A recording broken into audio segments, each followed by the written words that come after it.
I'm an old steel train.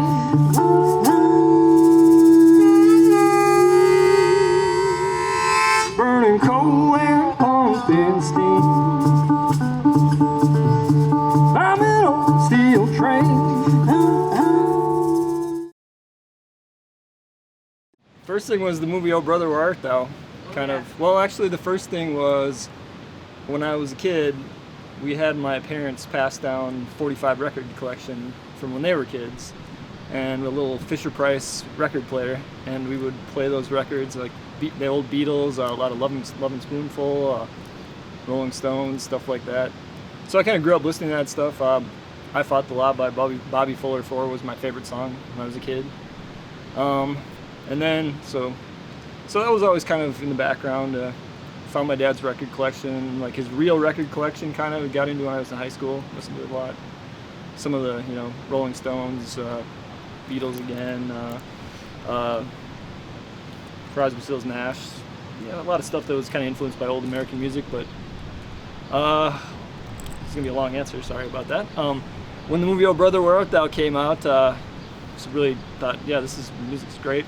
Really got into it for a little bit, and then sort of went back to just making other kinds of music.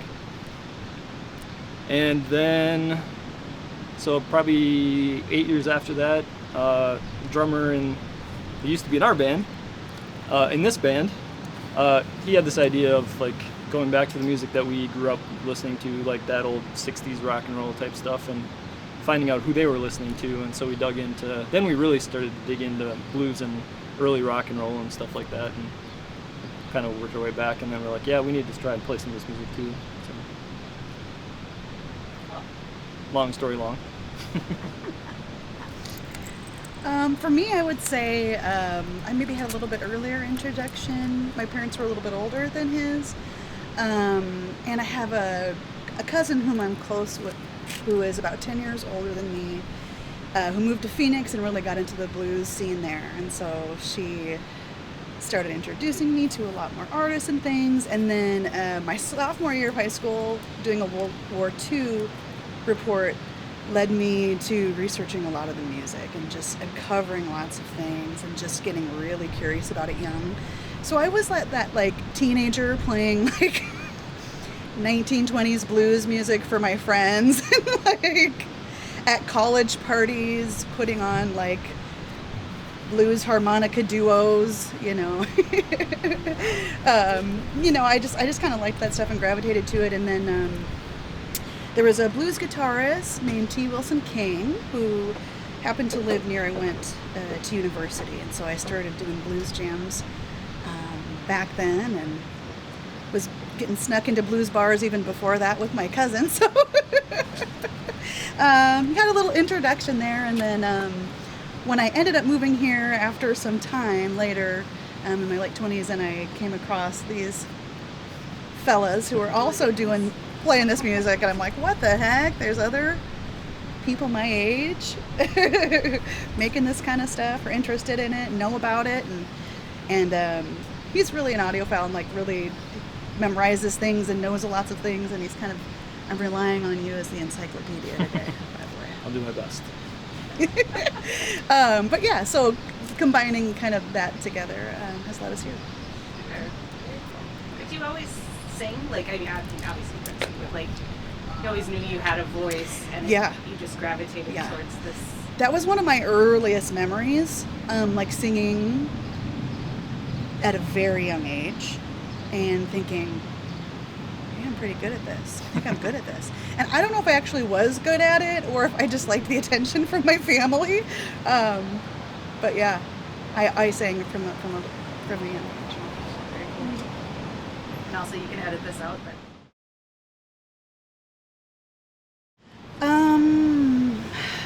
early influences, I would say Billie Holiday, although that isn't something that we directly do, but it kind of really opened me up to that time period, and contemporaries, and then Robert Johnson. He speaks to my soul, like, you hear it, and you just hear like the heart and the soul of the man right there in the recording, and could just like relate to the humanity behind it, although I definitely didn't have the life experiences he had, but just his ability to emote is undeniable. Oh, and then Susan Tedeschi would be a modern artist. That's like, she's a goddess. And like I said, I kind of started in the 60s era, which was my parents' music, but that's, you know, I later found out that I was always drawn to their more blues-based stuff that they were doing, and so that's when we got into this idea of looking into the heroes of those guys. I really dug into like Muddy Waters and Howlin' Wolf, who they all covered, and went further back to the Mississippi Delta guys, Charlie Patton, and also the country side of it. I got really into Hank Williams. Hank Williams was the only thing I listened to in my car for like an entire year. And Johnny Cash. My dad listened to Johnny Cash, and so and he listened to Hank Williams too. But I sort of got into those later. I was like, oh man, my dad was onto something. You know, like Jimmy Rogers, the father of country music, big influence on me. He's yodeling, and the yodeling country that's very kind of blues influence too. And Howlin' Wolf is probably my biggest like electric blues hero. Skip James, Robert Wilkins, Bucka White are some Delta blues guys that I really kind of pull a lot of my ideas kind of based around that stuff. So it's kind of a blending of, I use like a lot of blend of like old time country and old time blues, which they did back then too. There was a lot of bleed over between both genres back in the, especially like the 20s and 30s, before they kind of sort of separated into their own genres. They were just kind of like, oh, you're white, you're country, oh, you're black, you're blues. But a lot of them covered, you know, a lot of the blues guys were doing gospel songs, and they were doing country songs, and they were doing folk songs along with the blues songs they did. And a lot of the white guys were doing blues songs, they were doing gospel songs, and they were doing folk songs too. It's just that, you know, they sounded a little different because of their background, but some of the songs like were actually pretty similarly based and stuff. So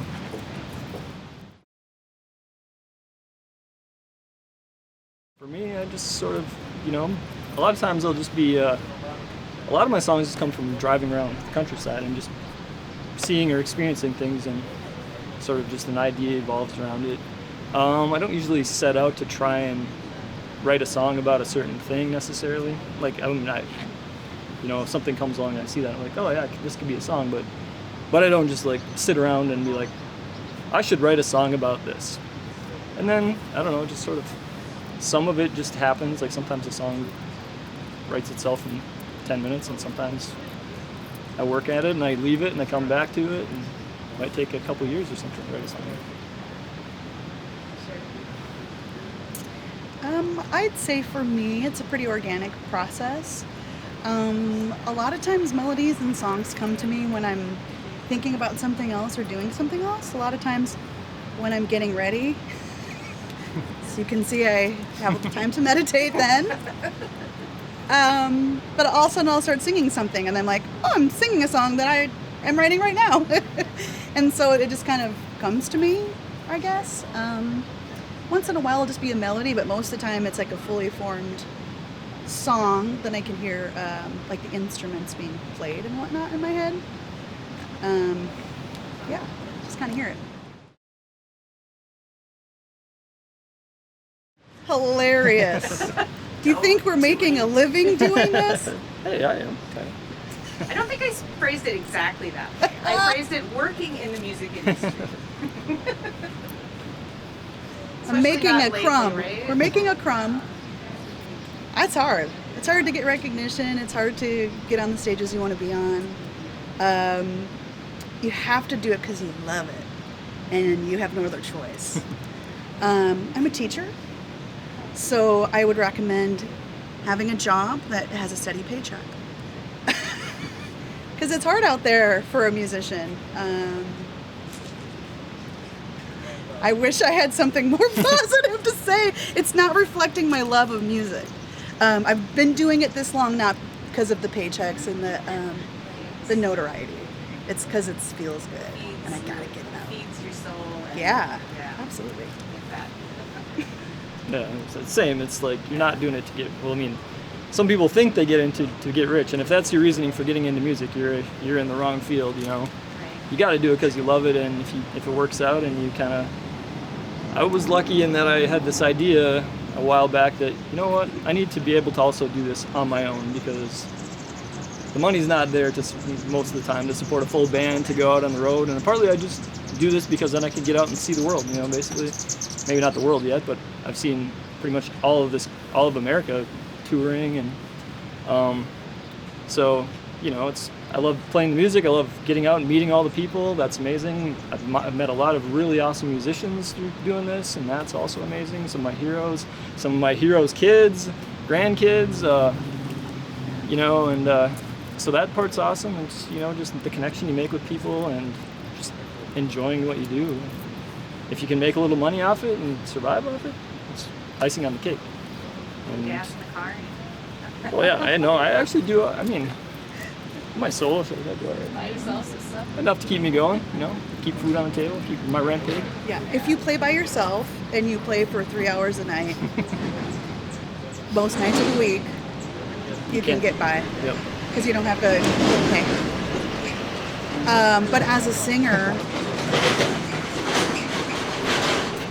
I mean, you would be surprised the people that have reached really high levels of success in music that have jobs, like muggle jobs, if you will. Yeah. But there's nothing wrong with that. I mean, and a dollar is a dollar, and you know, however you earn that is honest. But like Amanda said, if you go into it without sort of like a way to support yourself in the hard times and a fallback plan, that's when people really get burned out. You know, being just flat broke all the time, you know, takes away the fun of it, and you're not going to make it very long. So if if you can make it without it, but you still should have a fallback plan, you know, because there are times when you want to have some other way to make money when you know the money's not there playing music, and there will be times like that unless you're extremely lucky, like top 1% of the top 1% are just out there making music with no worries in the world for money and stuff. So.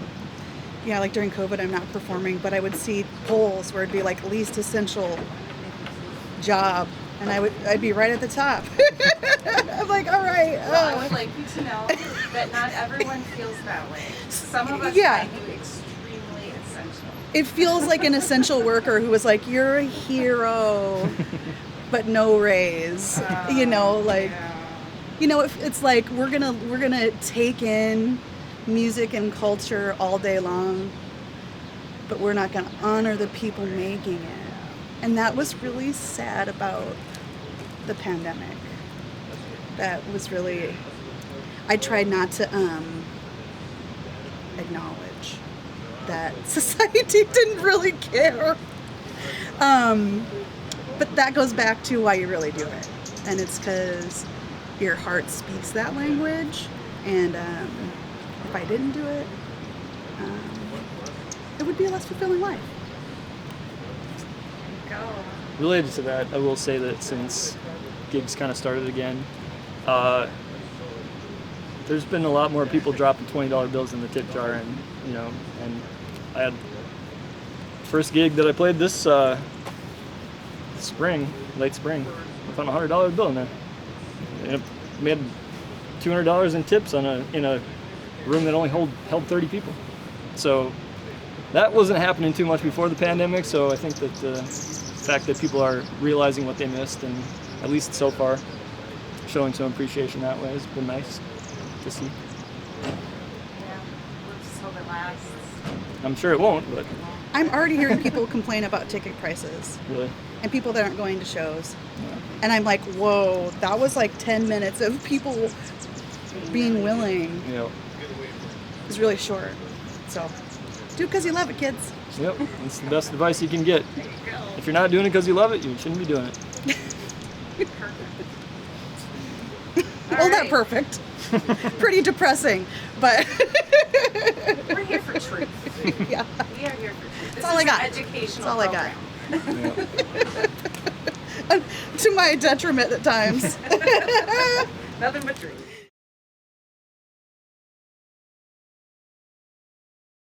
I've been fortunate enough to play some really, really cool venues. Like I played First Avenue in Minneapolis several times, and not lately, not in my solo act or not with our group, but I mean it's like one of the most famous rock clubs in the world. So that just for that, makes it amazing. And playing that room when it's a full house is just unbelievable. Maybe someday keep plugging away at it and get back there. But Bayfront Festival Park in Duluth is amazing because we're right on the lake up there. Most of the time, the most fun places to play are just, a small place that has a good, fun crowd. That's, I like playing breweries because a lot of times people are, just hanging out in a small group, drinking beer, and they're excited for you to play your songs, and then come drink a beer with them and just talk about stuff. So I love playing any place where someone came there specifically for music. They're not there to eat food, and then you're the person in the background. It's pretty degrading after a while. So a crowd where people are specifically going to hear you or to hear music, and it's a listener's crowd. Anything like that. And there could be literally 2 people in the crowd. And I that would be better to me than playing for a room of people who I'm the background noise for. That can get to be a bummer. I mean, once in a while when you get your attention, you're yeah, got their attention. But it's it's really nice to have a listening crowd. And actually, another favorite type of show for me, there could be no one in the crowd, but I could have a really enthusiastic sound person. And that just makes my day. Someone who just really wants to get that sound, and they're there for the same reason that I feel like I'm there, and the people that I play music with, because they care about it, and they care about the sound, and they check in with you, and they, it's just, they want to capture it. And I could play to no one and have a really responsive sound person and just love it. Awesome. That's awesome.